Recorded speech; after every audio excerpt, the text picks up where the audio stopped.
সকালবেলা, হালকা একটু রোদ, সাথে একটু কুয়াশাও ছিল। আজকে হচ্ছে এই কয়দিনের অনুযায়ী একটু ঠান্ডাই বেশি ছিল, মানে হালকা একটা বাতাস ছিল সকালটা। গাছে কিছু ফুলও কুড়িয়ে নিয়ে আসলাম, মানে ফুলের সিজনটা এখন কমে গেছে, তুলনামূলক তেমন ফুলই এখন নেই, কিছুদিন পরে একেবারেই থাকবে না। তো এই ফুলগুলো একটু নিয়ে আসলাম, আর সাইজেও ফুলগুলো ছোট ছোট হয়ে গেছে।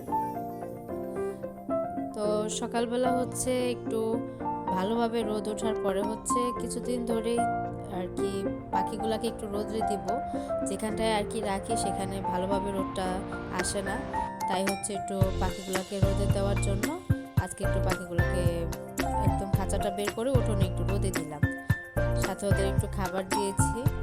আর ঠান্ডার মধ্যে হচ্ছে ওদের একটু গরম পানিটা দিয়ে একটু রোদ উঠলে, এভাবে আর কি শীতের মধ্যে সকালবেলা কোনো ঠান্ডা পানি দিই না, হালকা একটু গরম পানিটা ওদের দিই। মাশাআল্লাহ দেখুন কিরকম রোদ পেয়ে একদম ওরা মানে খুবই খুশি, বোঝাই যাচ্ছিল। তো সেটাই আপনাদের সাথে শেয়ার করলাম, সবাই দেখে মাশাআল্লাহ বলবেন। এটা হচ্ছে আমাদের ঘুঘু পাখিটা, আর হচ্ছে দুটো বাজিকার।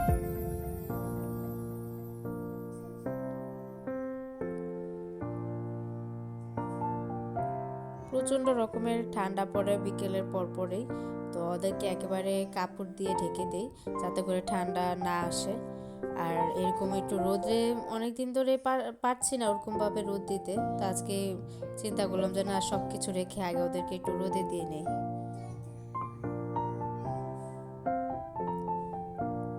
আজকে হচ্ছে আদির বাবা একটু মাছের বাজারে গিয়েছিল, মাশাআল্লাহ দেখুন 3 কেজি দুটো চিতল মাছ এনেছে। ইনশাল্লাহ চিতল মাছের কোপ্তা আপনাদের সাথে শেয়ার করব। সাথে হচ্ছে 2 কেজি পোয়া মাছ, মাছগুলো অনেক ফ্রেশ ছিল।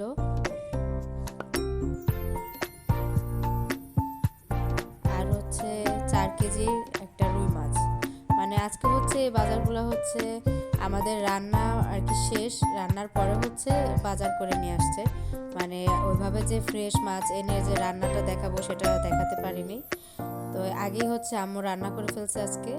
তো এখানে হচ্ছে শিং মাছ রান্না করা হয়েছে টমেটো দিয়ে, এখানে হচ্ছে 5 রকমের সবজি দিয়ে সবজি করেছে, অনেক মজা হয় এটা, শীতের মধ্যে খেতে খুবই ভালো লাগে। এটা হচ্ছে পুকুরের সরপুঁটি মাছ পালং শাক দিয়ে রান্না করা হয়েছে। এখানে হচ্ছে সিম, লাউ, ফুলকপি আর মাসকলাইয়ের ডাল, সাথে যে মাসকলাইয়ের বড়ি দিয়ে রান্না করা হয়েছে। এই ডালটা আমরা শীতের মধ্যে খাই, খুবই মজা লাগে। আজকে আমাদের দুপুরের মেনু এই আইটেমগুলো ছিল। এটা হচ্ছে শোল মাছ, ফুলকপি, আলু, সিম দিয়ে রান্না করা হয়েছে, সাথে ডাটা আলু দিয়ে শিলং মাছ রান্না হয়েছে। তো আজকে দুপুরে আমাদের এই মেনু ছিল। বিকেলবেলা হচ্ছে তার আগে ব্লগে দেখানো হয়েছে যে ব্রোকলি ফুলকপি একটু ঘন হয়েছিল, একটু এক্সট্রাভাবে অন্য জায়গায় লাগিয়েছিলাম। তো এখানে হচ্ছে বিটরুটের বীজ যতগুলো ফেলেছি মাশাআল্লাহ হয়েছে, কিন্তু ঘন হয়ে গেছে, যার জন্য এগুলো একটু উঠে হচ্ছে অন্য একটা সাইডে লাগিয়ে দেখবো যে চারাগুলো হয় কিনা, মানে থাকবে কিনা। তো কিছু চারা এখান থেকে আমরা অন্য একটা এক্সট্রা জায়গায় একটু লাগিয়ে দেখব।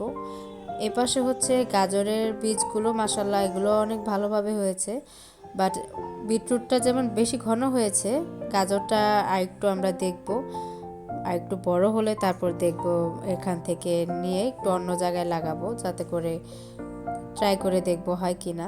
তো এপাশে হচ্ছে ফাঁকা জায়গাটায় একটু বিটরুটের বীজ চারাগুলো লাগাচ্ছি,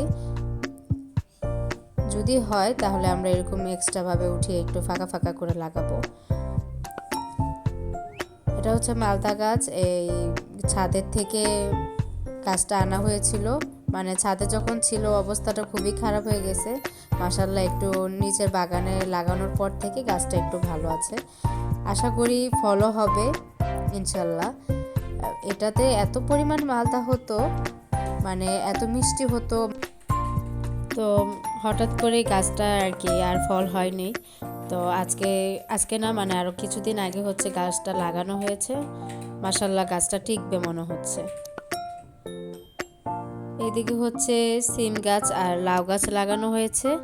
তো এবছর হচ্ছে এত পরিমাণ বৃষ্টি হয়েছিল, যার জন্য আমাদের সবজি চারাগুলো লাগাতে অনেকটাই দেরি হয়ে গেছে।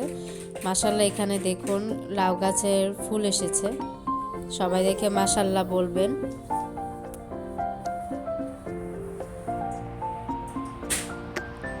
এটা হচ্ছে আমার হাতের লাগানো লাউ গাছ। কোনো গাছ লাগালে সেটা যদি হয় বা এটা যদি কোনোভাবে খাওয়া যায়, হাতে নিলে বা দেখলে খুবই শান্তি লাগে। আর এপাশে হচ্ছে লাল শাকের বীজগুলো, মাশাআল্লাহ এগুলো সব হয়েছে, মানে ছোট ছোট দেখতে অনেক কিউট লাগছে, যার জন্য আপনাদের সাথে একটু শেয়ার করলাম। ইনশাল্লাহ হবে, সেটা যখন হবে আপনাদের সাথে শেয়ার করব।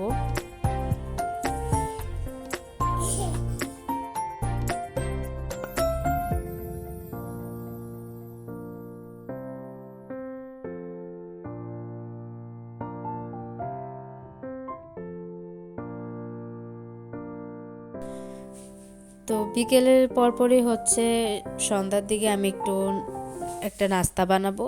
তো আজকে হচ্ছে হোয়াইট সস পাস্তা বানাবো। ফার্স্টে হচ্ছে আমি এখানে পরিমাণ মতন পানি দিয়ে দিচ্ছি। পানিটা গরম হওয়ার পর 1 চা চামচ লবণ দিয়ে দিচ্ছি, সাথে হচ্ছে 1 টেবিল চামচ সয়াবিন তেল দিয়ে দিচ্ছি, 2 কাপ পাস্তা নিয়েছি,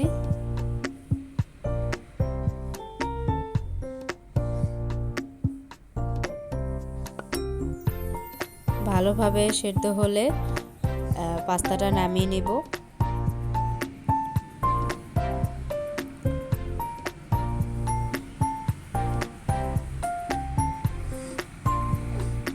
এখানে হোয়াইট সস বানানোর জন্য 2 টেবিল চামচ ঘি দিয়ে দিচ্ছি। আমার কাছে বাটারটা ছিল না, তাই ঘি দিয়ে দিলাম। সাথে হচ্ছে 2 টেবিল চামচ ময়দা। ভালো করে এখন মিক্স করে নিচ্ছি। আর চুলার আঁচটি আমি কমিয়ে রেখেছি, তখন বাড়ানো যাবে না। সাথে হচ্ছে 2 কাপ লিকুইড দুধ দিয়ে দিচ্ছি। আরও ভালো করে জাল করে নিচ্ছি, বেশি ঘন করব না, মানে লিকুইড অবস্থা একটু থাকতে থাকতে হচ্ছে চিকেনটা দিয়ে দিচ্ছি।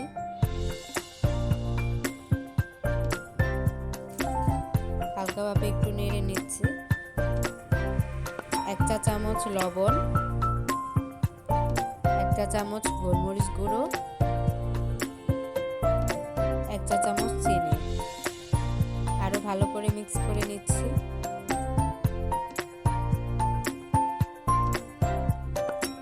এবার হচ্ছে আমি পাস্তাটা অ্যাড করে দিব।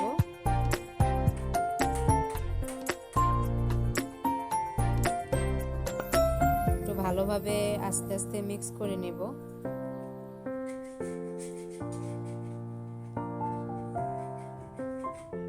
এই তো আমার রেডি পাস্তা। মাশাআল্লাহ দেখুন একটা সুন্দর কালার এসেছে। তো জানি না আজকে আমার এই রেসিপি আপনাদের কাছে কেমন লেগেছে। যদি ভালো লেগে থাকে অবশ্যই লাইক শেয়ার কমেন্ট করবেন, এবং যারা এখন আমার ভিডিওটি দেখে সাবস্ক্রাইব করেননি অবশ্যই সাবস্ক্রাইব করে আমাদের পাশে থাকবেন। আজকের মতো এখানেই বিদায় নিচ্ছি। সবাই সুস্থ থাকবেন, ভালো থাকবেন, আমার পরিবারের জন্য দোয়া করবেন। আল্লাহ হাফেজ, আসসালামু আলাইকুম।